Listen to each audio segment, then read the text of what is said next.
Imagine opening the work fridge, hungry and tired, only to find your lunch missing again. But this time, I didn't just get mad, I got even. And let's just say he never touched anyone's food again. If you've ever felt powerless or disrespected at work, hit that like button right now. Because what you're about to hear is pure, unapologetic revenge. Subscribe for more stories that serve karma with a side of justice. It happened about 10 years ago. I was the new hire, fresh-faced, eager, and frankly naive. The kind of person who still believed coworkers respected boundaries, the job was decent. Cubicles, deadlines, and the scent of burnt coffee lingering in the air. We had one shared fridge in the break room, our communal space for storing sanity in the form of leftovers, snacks, and treats. But within my first week, something weird started happening. I'd pack my favorite homemade lunches, things I loved and looked forward to. Lasagna, curry bowls, lemon pepper chicken with rice. But by noon, gone. Not the whole container, just the food. The container would still be there, scraped clean like a raccoon had raided it. Sometimes the thief would leave a fork behind, like some kind of twisted thank you. At first, I thought I was imagining it. But it kept happening twice a week, at least. Antagonist reveal, turns out I wasn't the only victim. After quietly chatting with a few coworkers, the culprit's name surfaced like a bad smell. Greg, middle-aged, loud, smug, and disturbingly proud of how much he could get away with. He'd been there for years, management didn't care.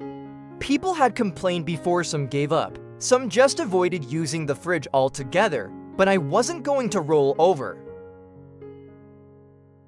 See, I'm not loud or confrontational, but I'm petty, and when I get pushed, I push back with precision, conflict escalation.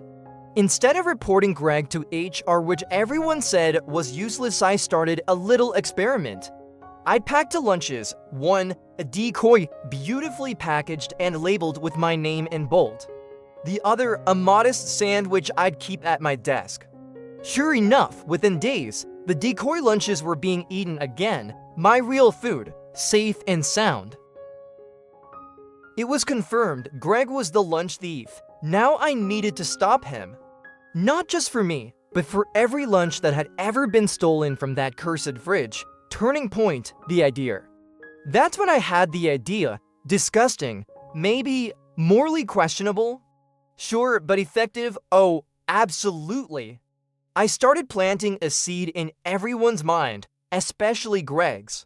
I began talking about a new wellness routine. I was trying something so strange it couldn't be made up. I talked loudly in the break room about how I'd been saving my menstrual blood in a cup, how I was embracing ancient healing methods, how I'd started consuming it, adding it to sauces and soups for reconnection with my body. You could see people squirm. I even showed a video on my phone, specially edited, of course, where it looked like I was stirring something red into pasta sauce and saying, "You won't believe how energized I feel since adding my own iron back into my diet." It was so over the top, but believable enough to gross someone out. Revenge execution. And then came the trap. I packed my lunch as usual, but this time I stuck a label on it that read, "Wellness Bowl number 3, do not touch, contains personal additives." Of course, Greg wasn't smart or careful or decent. That lunch disappeared by noon, but something changed. Because the next day, he didn't show up.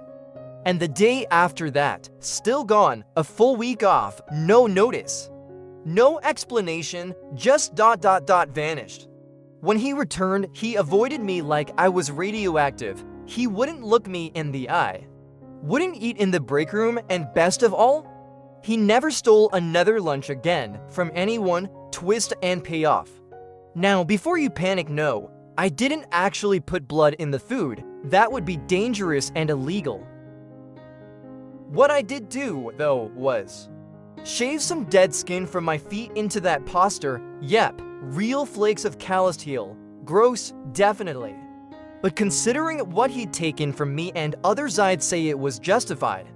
Greg's reign of terror ended with one bloody bite. Poetic, really. There's something incredibly satisfying about watching a bully implode under their own arrogance. Greg thought he was untouchable, that he could steal from people, violate basic respect, and get away with it. But one fake health trend later, he was humiliated, haunted, and hungry for the first time, not for my food. Sometimes revenge isn't loud, it's quiet, clever, and a little gross. But when someone repeatedly violates your boundaries, sometimes poetic justice is the best recipe of all. If this story gave you goosebumps or made you cheer, smash that like button and subscribe for more tales where justice is creatively and satisfyingly served. And tell us in the comments, what would you have done in my place?